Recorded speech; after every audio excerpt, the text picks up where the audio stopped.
guys, welcome back to our channel. Hope you all are doing good.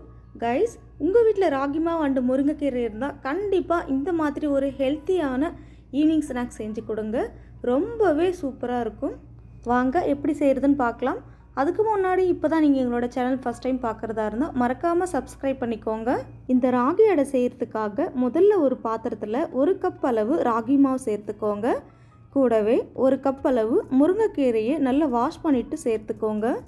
முருங்கைக்கீரையை உருவி அப்படியே வேணாலும் சேர்த்துக்கலாம், அல்லது பொடி பொடியாக கட் பண்ணியும் சேர்த்துக்கலாம்.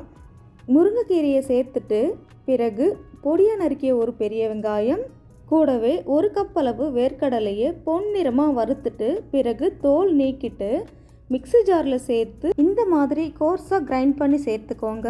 பிறகு பொடியாக நறுக்கிய 2 பச்சை மிளகாய், பொடியாக நறுக்கிய 5-6 பல்லு பூண்டு, கொஞ்சமாக பொடியாக நறுக்கிய கருவேப்பிலை,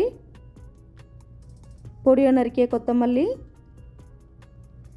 சால்ட், கடைசியாக கொஞ்சம் கொஞ்சமாக தண்ணி சேர்த்து கைகளால் இந்த மாதிரி பிசைஞ்சு எடுத்துக்கோங்க.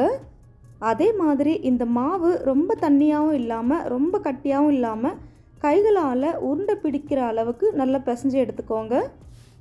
இந்த மாதிரி உருண்டை பிடிச்சிட்டு அடுத்ததாக சப்பாத்தி தேய்க்கிற கட்டை மேலே ஒரு பாலித்தீன் கவரை வச்சு அதுக்கு மேலே இந்த உருண்டையை வச்சு கைகளால் நல்லா இந்த மாதிரி தட்டி எடுத்துக்கோங்க.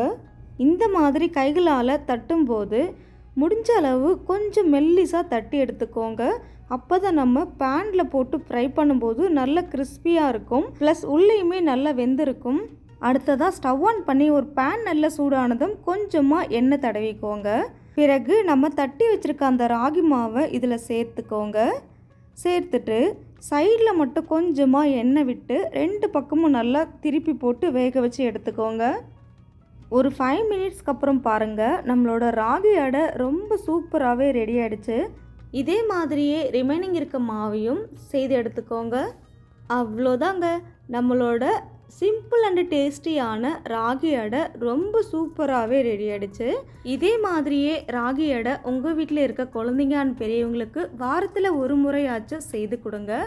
ரொம்ப டேஸ்டியாக இருக்கும் அண்ட் ஹெல்த்தியும் கூட. கண்டிப்பாக ட்ரை பண்ணி பார்த்துட்டு எப்படி இருக்குன்னு கமெண்ட் பண்ணுங்கள்.